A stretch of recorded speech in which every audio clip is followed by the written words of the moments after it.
ज्ञानतिमिरन्धस्य ज्ञानाञ्जनशलाकया चक्षुरुन्मिलितं येन तस्मै श्रीगुरवे नमः। श्रीचैतन्यमनोभीष्टं स्थापितं येन भूतले स्वयं रूपा कदा मह्यं ददाति स्वपदान्तिकं। वन्देऽहं श्रीगुरोः श्रीयुतापदकमलं श्रीगुरून् वैष्णवान् च श्रीरूपं साग्रजातं सहगणरघुनाथन्वितं तं सचिवम् साद्वैतं सावधूतं परिजनसहितं कृष्णचैतन्यदेवं श्रीराधाकृष्णपादान् सहगणललिता श्रीविशाखान्वितं च ईश्वरा परमा कृष्ण सच्चिदानंद विग्रह अनादिरादिर्गोविन्द सर्वकारणकारणम्। हरे कृष्णा कृष्णा कृष्णा हरे हरे, हरे Ram Ram Ram Hare Hare. Hare Krishna. Welcome you all to our discussion on Brahma Samhita, chapter 5, where Lord Brahmaji has established the philosophy of Achintya Bheda Veda Tattva. And he has explained about how the Supreme Personality of a Godhead is Sri Krishna. And today we are going to discuss text number 39 and 40 of chapter 5. As in the previous verse, text number 38, we have seen the object of Dhyana Yoga, or how the pure devotee can see the Supreme Personality of a Godhead is there in their heart. And as explained by Brahmaji, he says that Premanjana Shurita Bhakti Vilochanena Santa Sadaiva Hridayeshu Vilokayanti Yam Shama Sundaram Achintya Gunaswarupa Govindam Adi Purusham Tamaham Bhajami. That Supreme Personality of a Godhead, Govinda, who is Shama Sundar, who is beautiful like a newly clouds. And he is the one who is the original personality. And how you can see him? Premanjana Shurita Bhakti Vilochanena. You can see him with the eyes which are anointed by the prema. If someone has a love for Krishna, then only you can see him when he is in front of you. Otherwise, like Duryodhana, even the Lord Krishna was present before him, but he was not able to see him as a Lord. He considered him as one of the coward boy. So, someone whose eyes are anointed with the devotional service to the Lord, or prema anjana shurita, anointed with the love of Krishna, then he can see him. The general misconception in the mass that they think that Krishna is one of the incarnation. They consider him as one of the incarnation of Vishnu.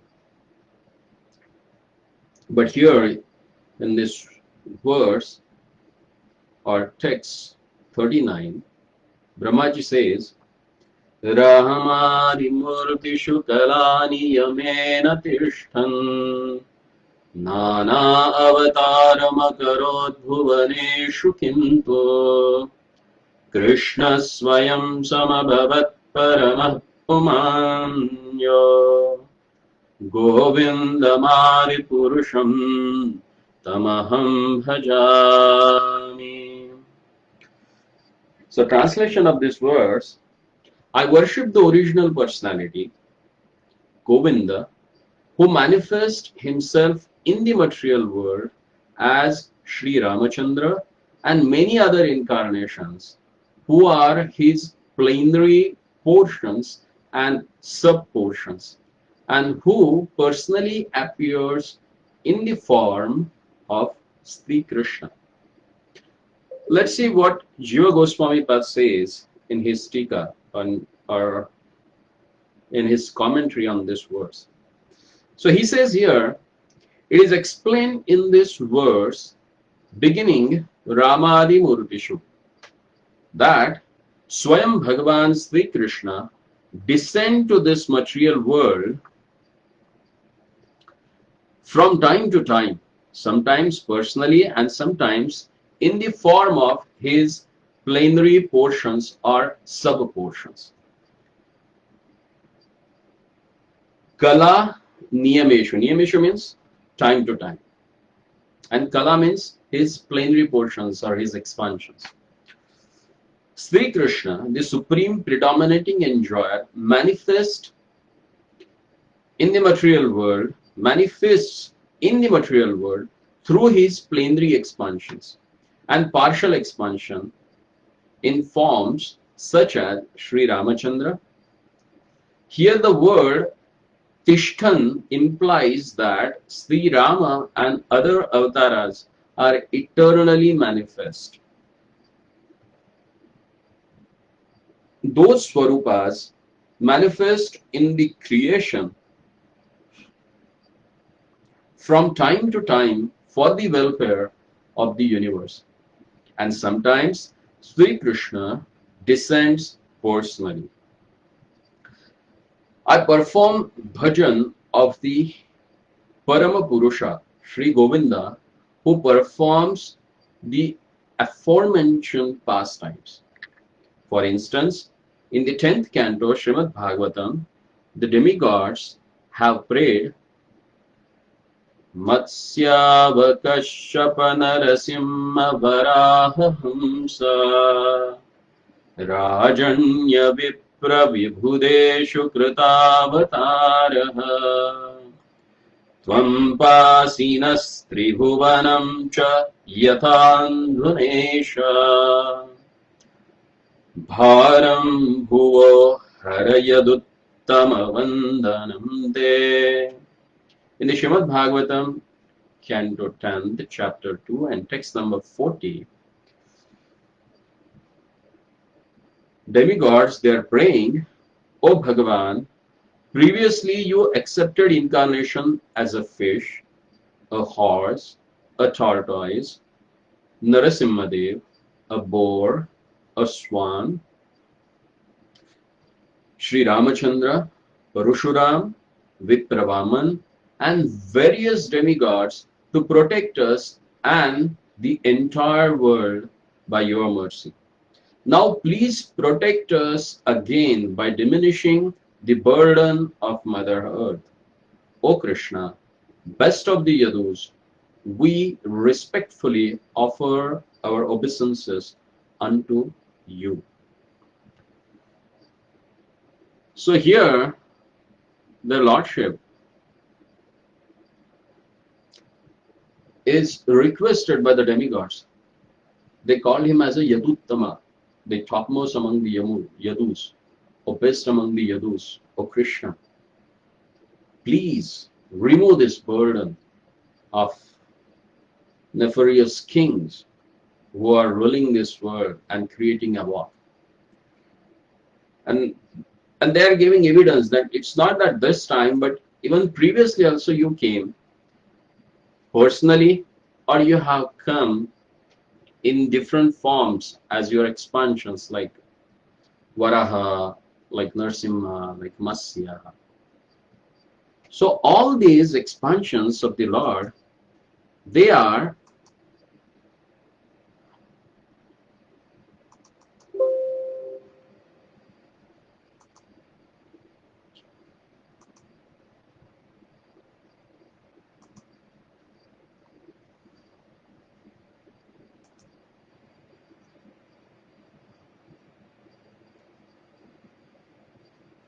the plenary portions of the Lord.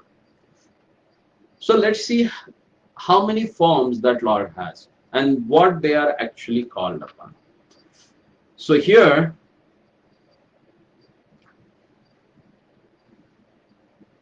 there are different forms of the Lord. One is Swayam Rupa. So this particular form that doesn't depend on any other form. It is Ishvara Parama Krishna, that is Swayam Rupa, that Lord himself. It's not that his incarnation. Then there is a different one which is known as Tada Ekatma Rupa. Tad Ekatma Rupa. So form that is non-different from Swayam Rupa but displays some different in bodily feature and activities. So again it has two different divisions that we see. Let's go to the next one, which is called as the Avesha Rupa.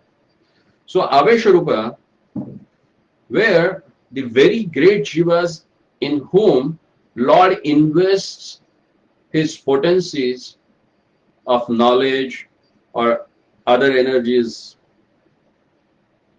So there are a few examples for them, like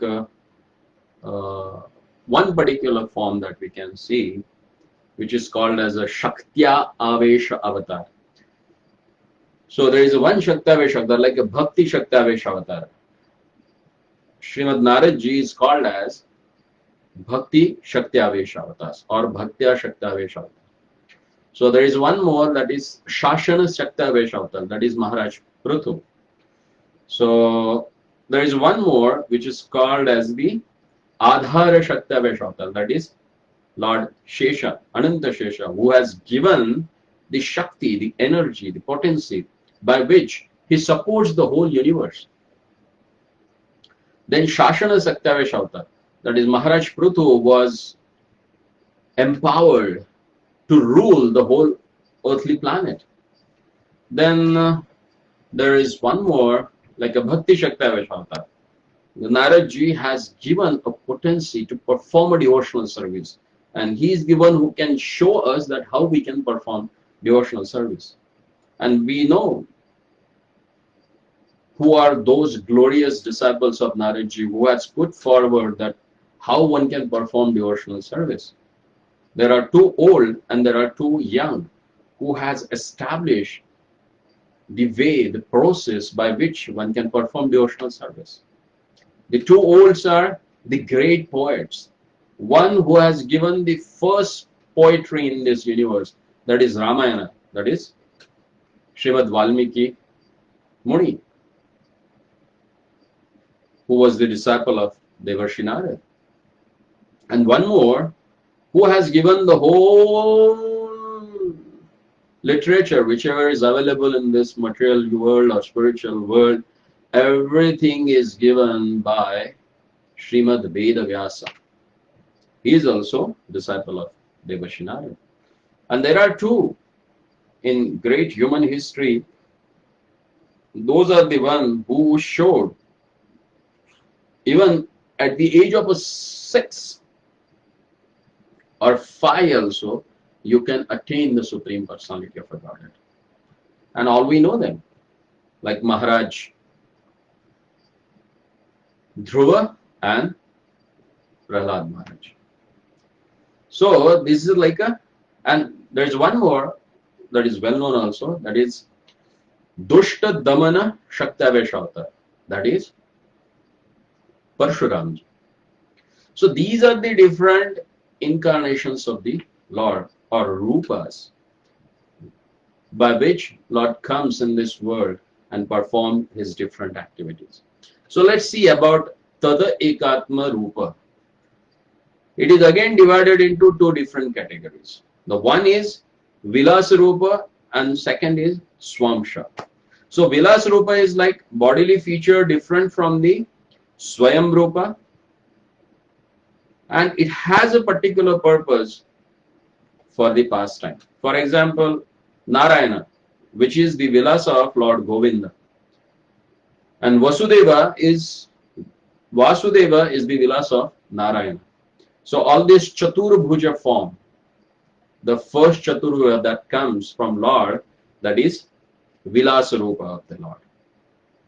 And then Swam Amsha. The Swamsha is form similar to the expansions but displays less potency is called Swamsha. So for them like Sankarshana, Matsya, Kurma. So these are the Swamshas of the Lord, but they have difference in their potencies. So again, there are Prakasha, Prakasha Rupa, Prakasha Avatar of the Lord, but which is not counted in about to categorization.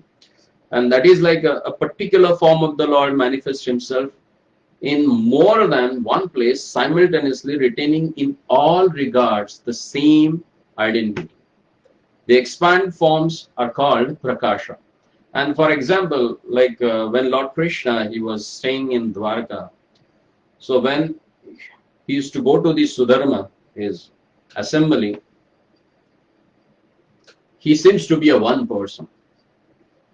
And he used to attend the assembly. And when he come back from the assembly, he used to expand himself in 16,108 same identical forms so that he can visit all his 16,108 wives at different place simultaneously.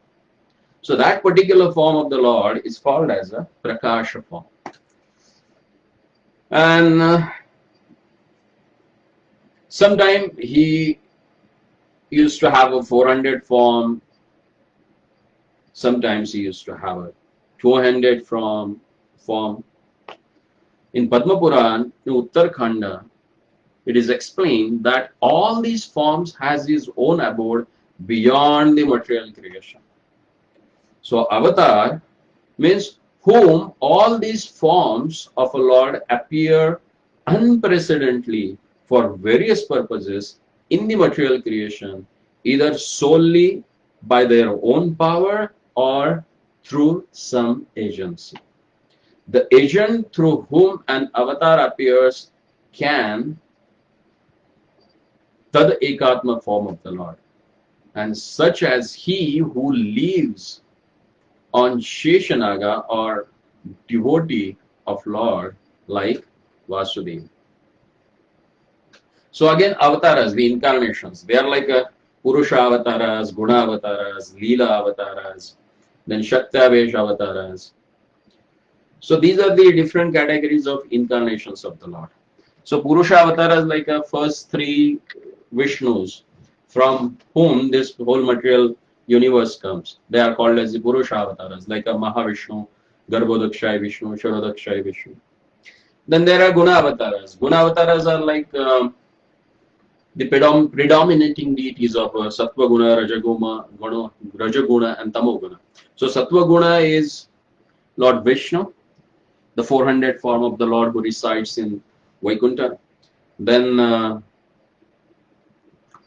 Rajoguna, Lord Brahma, and Tamoguna, Lord Shiva. So when no one is there qualified to take these forms, then Lord, he himself appears in these three gunas. Then Leela avatars. As Leela avatars are like a Dasha Leela avatars. There are 10 incarnation. They had particular purpose.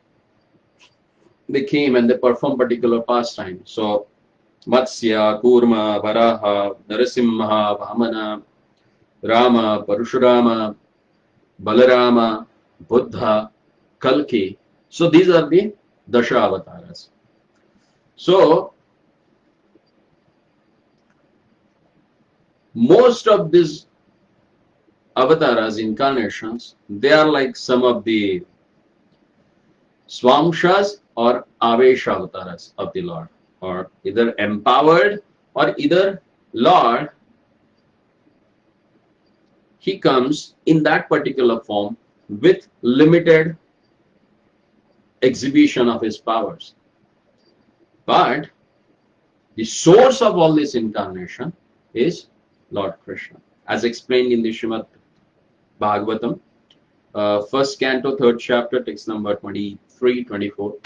There it is a eti chamsha kalapamsam Krishnastu Bhagavan Swayam Indradi Vyakulam Loke Mridayandi Yuge Yuge. The same Lord who has millions of incarnations, he appears in this world to protect the demigods. As just we have seen here, that all these great demigods, they are praying to the Lord. As previously you appeared in the different forms to take away all the miseries and protect this entire world. So same way, please come and remove the burden of this unrighteous king from this earth. And then Lord appeared himself. And that is his original form. Shamam Tribhanga Lalitam. That threefold bending form, which is not dark like this material world's color, but that his bodily hue is a Shama Sundar. It is so beautiful. Even though it is a black, but that black color is most attractive. In that particular form, the Lord, he himself appears. And further, as it is said here, that Tishtan means the incarnations like Ramadi, like Lord Ramachandra, they came and they remain eternally. It's not that they just disappeared anywhere. They have their own abode and they are eternally there. So it is explained that avatars such as the Lord Sri Rama, Narasimha, Varaha are called personal expansion avatars. They all reside eternally in their own dhamas in Vaikuntha along with their associates. Like Lord Ramachandra, he resides in Vaikuntha, which is called as his Saket, where he resides eternally with all his devotees. Then, whenever Krishna desires, all these incarnations, they appear in this material world to perform a particular pastime and for the welfare of this universe. So all these incarnations, they come to, or they descend to this world to relieve the burden on the earth, or to chastise the miscreants, and to establish the religious principle, Paritranaya sadhuna vinashaya cha dushkata dharma samsthapanarthaya sambhavami yuga yuga. Again and again, in different millenniums after millenniums, he appears to establish the religion and chastise the miscreants. However, whenever and wherever Bhagavan descends into this world of five material elements along with his Dhamma and his associate, it is exclusively by his own sweet will. If he desires, he comes. And that's why he comes once in the Brahma's days. So when he came in this particular 28th cycle of a Divya Yuga, in this Dwapar Yuga, he came himself. It's not that one of his Vishnu's expansion, but Krishna, the original personality of a Godhead, he appeared in this particular Dwapar Yuga and performed this wonderful pastime. So Sri Krishna, who is Chaitanya Mahaprabhu, he also appears in this same cycle, 20-year cycle of Divya Yugas. Just 500 years back, Lord Chaitanya appeared, who is none other than Sri Krishna Chaitanya, Radha Krishna, Nayan. He came, and he came to establish the real path of devotion by which each and everyone can attain their lordship without any pre-qualification. That's the causeless mercy, ahaituki kripa. And by this ahaituki mercy, actually we are here to discuss about this wonderful topic about the Supreme Personality of a Godhead. Otherwise, we have seen that even Lord Brahma, he says, it's not that easy to understand the Lord. Why? Because Pantastu koti shatavatsara sampragamyo. There are millions and millions of paths through which people are approaching to the Lord. But Advaitam Achyutam Anadi Anantarupam Adyam Purana Purusham Navayavanam. Vedeshu Durlabham Durlabham is Durlabha. All the Vedic literature says that Neti, Neti, not this, not this. It's not that easy to understand the Lord. But by the sweet will of the Supreme Personality of a Godhead, it becomes possible to see Him and to take part in the wonderful pastimes that He plays in this material world. Generally, people, they have the conception of the Brahman form of the Lord. And all over the world, whenever they think about the Vedic philosophy, the people, they think that merging into the impersonal Brahman, that Lord who does not have form, who is just as a light. But what that light means. So what is this Brahman? That has explained in the next verse, that is text number 40. So here Brahmaji is explaining about the Brahma Tattva. What is meant by Brahman? So let's see the next verse. Om Yasya Prabha Prabhavato Jagadanda Koti Kotishvashesha Vasudari Vibhuti Bhinnam Tad Brahmanishkaramanandamashesha Bhutam Govinda Mani Purusham Tamaham Bhajami. I worship the original personality, Sri Govinda, the non-differentiated, impersonal Brahman that has been described by the Vedas, has originated from the radiance of his limbs. That effulgence is distinct from the majestic opulence of billions of worlds such as the Earth planet, which comprise the mundane realm and is perceived as indivisible, unlimited, endless principle of truth. So here Brahmaji, the Adi Acharya of Brahma Madhva Sampradaya, is giving the clear definition, proper explanation about Brahman, about what is mean by Parabrahma, what is this impersonal effulgence of the Lord. Shripad Jiva Goswami, in his commentary, he says,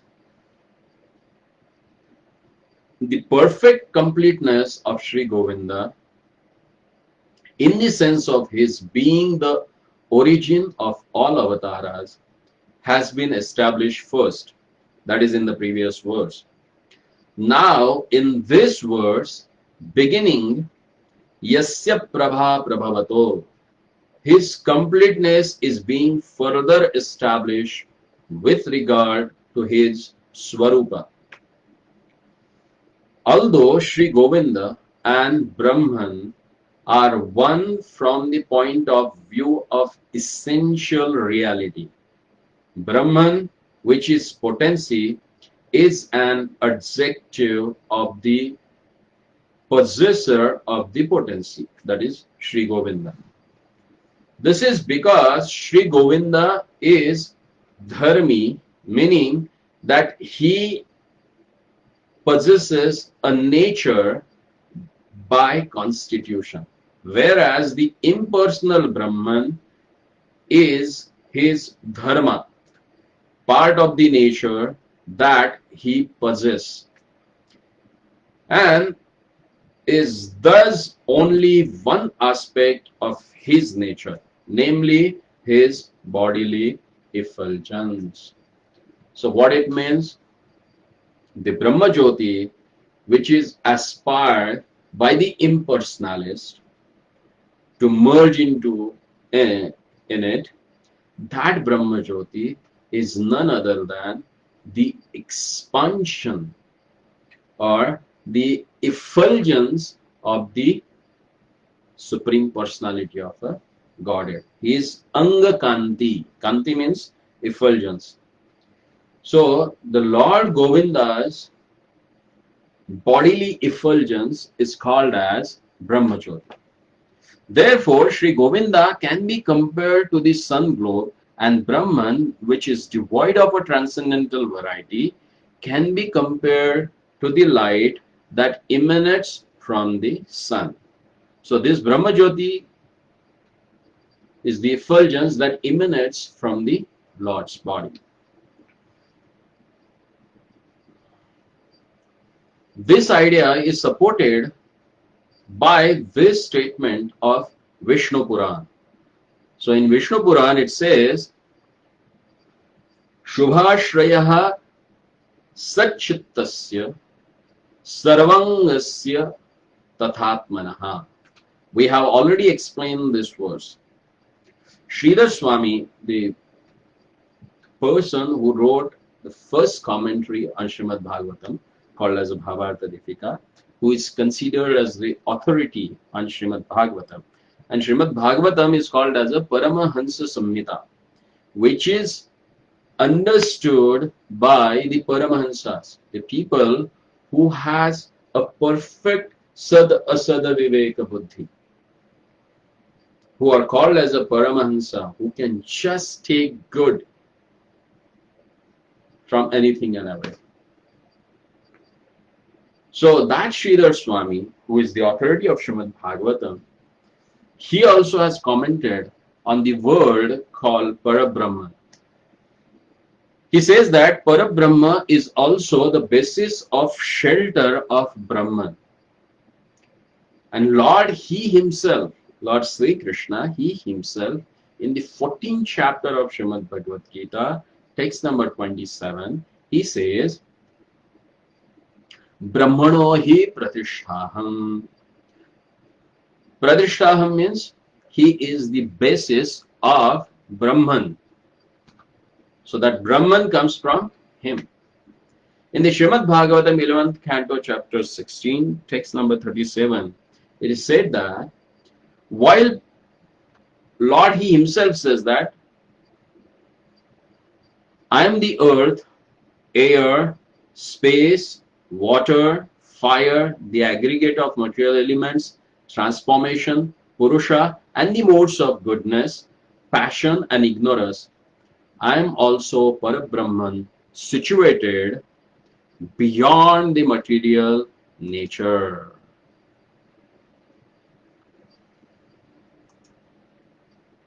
In the 8th canto, where the particular pastime of Lord Krishna, who appeared as a Matsya, has explained, who came in the form of a fish. When he came in the form of a fish, and when he exhibited his opulence in that particular form, then Maharaj Satyavrat, he started offering him prayers. So that time, Sri Matsya Dev, the Lord in the form of a fish, he also stated, and he said, Madiyam Mahimanamam cha Paramam Brahmeti Shabditam Vetasya Anugrahitam Me Samprashner Vivritam Hridihi. Madiyam Mahimanam cha Parabrahmeti Shabditam. O Satyavrat Muni, you will be able to realize my glories from the word Brahman, as revealed in your heart through our dialogue in the form of your questions and my answers. So, Madiyam Mahimanam cha Parama Brahmeti Shabditam. So, this Parabrahma is none other than the glories of the Lord. So in the commentary to this verse, it is stated, O Muni, You have the desire to realize the intrinsic nature of a Brahman because you have associated with sadhus who are satisfied in the self. So them we call as a Atmarama Shamunyo, or we call them as Paramhansas. You will be successful in this by mercy because this Brahman is my glory. It is part of my very nature and it is all pervading and devoid of attributes. Therefore, you will realize this impersonal Brahman only by my mercy because Brahman is one of my aspects. So there are three aspects of the Lord. One, Brahman. Second is Paramatma. And third is Bhagavan. So the primary aspect, for example, late at night when you are on the highway, so you see light coming towards you from the opposite side. By seeing that light, you consider it as some vehicle. So you know it may be a car or it may be a big vehicle. But from distance, by seeing the light, you can think that that's the vehicle. But that's not the complete knowledge about the vehicle. But you know that is a vehicle. So when that vehicle comes a little closer, then what happens? Then you can visualize whether it is a car or whether it is a truck, whether it's a small vehicle, whether it's a big vehicle. So when that comes more closer, then you can see that, oh, that particular vehicle is a car and that car is having some passengers also. And there are like 2, 3, 4 people there riding that car. So that is the complete knowledge about that car when it comes to closer to us. So same way, when you want to realize the God, so the first aspect is Brahman. From distance, you can see his bodily effulgence, which is known as a Brahma Jyoti. That is Brahma Jyoti aspect. But that's not the Lord. But still it is the Lord because it is his own effulgence. More closer to God realization, the next feature is called Paramatma. Paramatma aspect. So it's like seeing the particular, oh, that's the person. It's not only light, but he's the person. Or that person resides in my heart. So the object of dhyana, or the people who follow the dhyana yoga, Ashtanga yoga, they see that supreme personality of a Godhead who has that effulgence, which is Brahmajyoti. He is a person, he has a form, and he resides in everyone's heart. So that is localized aspect of the Lord, which is called Paramatma. So first is Brahmajyoti, which is all pervasive. The second one is the personal feature of the Lord, Paramatma, which is all pervasive but with form. Brahmajyoti does not have any form, it's a light. But the Paramatma has a form and he resides in individual's heart. And next to that, the topmost realization of a God is called Bhagavan realization, where you know he's the person and I can establish my relationship with him. I can serve him. There will be relation with this particular person and that relation will be eternally. So I may be his associate, staying with him in the same place where he stays, the same planet where he performs his pastimes. Or maybe one of the things, creature in his pastimes. Then like a dasya, I may be his servant, rendering service to him wherever he stays. So my relationship with him is, he is my master and I am his servant. Next to that is friendship. So I can have a relationship with this God as my friend. I can put my hand around his neck and walk with him, play with him, eat with him. So that relation also can be established. Further to that, parental, you know, like accepting Lord as your own child, being his parent, serving him, loving him, taking care of him. And topmost in that is relationship with the Lord as a paramour, as a lover. So the realization of God is perfected when you establish your relationship with him. Does that make some sense? Through which you can understand these particular aspects of the Lord, through which you can understand. This Bhagavan aspect is considered as the topmost. Why is it so? It's not by some Tom, Dick, Harry he has put forward this philosophy, but this is what explained in the Paramahansa Samhita, which is accepted by the great scholars, great devotees of all the time. Let's see, there is one verse in Srimad Bhagavatam, Canto 4, Chapter 9 and text number 10, where Dhruva Maharaj, when he saw the Supreme Personality of Godhead face to face, and when he offered prayers, so that time he said, Yanya vivratisthana tava pada padma dhyanad bhavajana katha shravanena vasya sa brahmani swamahimanya pinatha mabhut kim tvat antakasi lalitat pratatam vimana.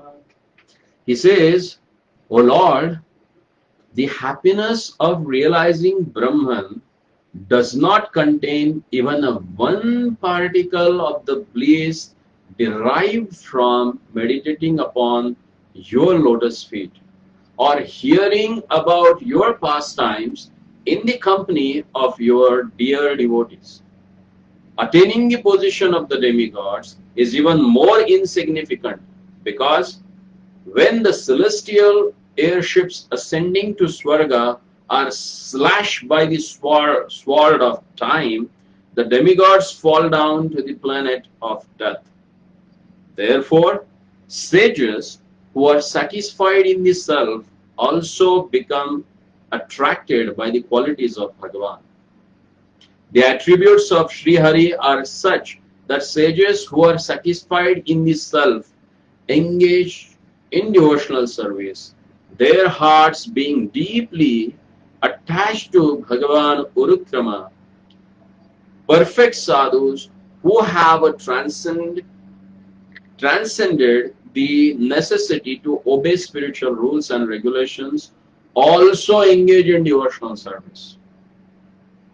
So who are aptakama, triptakama, they also engage in the service of their Lordship, because that's what the personal relationship with the Lord gives a really, really great pleasure. That gives a real happiness. So thus, the bodily effulgence of Bhagavan Sri Krishna is called Brahma. Brahman. It is endless and all-pervading. It is devoid of narrations and pastimes, and it is by constitution uniformly non-distinct. Those who are specifically desirous of knowing this subject more elaborately may refer to Srimad Bhagavata Sandarbha. That's what Jiva Goswami says, that if you want to know more about this particular aspects of the Lord as a Brahman, as a Paramatma and Bhagavan, then you should read his book called as a Sri Bhagavata Sandarbha. There is no need to say more here in this Tika. That's what he explains. So this entire universe created by Maya is included within 1/4 creations of Sri Govinda. The principle situated above this is undifferentiated Brahman. which itself only the light emanating from the external boundary of the transcendental cosmos, which constitute three-fourths of Sri Govinda's creation. And it is indivisible and thus one without a second. Ekam eva advitiyam, endless and devoid of discernible feature. So this is what about the Brahman feature of the Lord. I hope I have not confused all of you about these aspects, and hopefully you have understood what I mean to say about these two verses. So next is Brahmaji is speaking about the Maya Tattva. So what is Maya? What is Lord's potency that binds us, that keeps us in this material world? So we will discuss about Maya Tattva in our next session. Hare Krishna. If you have any question, you can write it down in the comment and we will answer them in our next session. Thank you very much. Hare Krishna. Shri Krishna Chandra Bhagavan ki jai.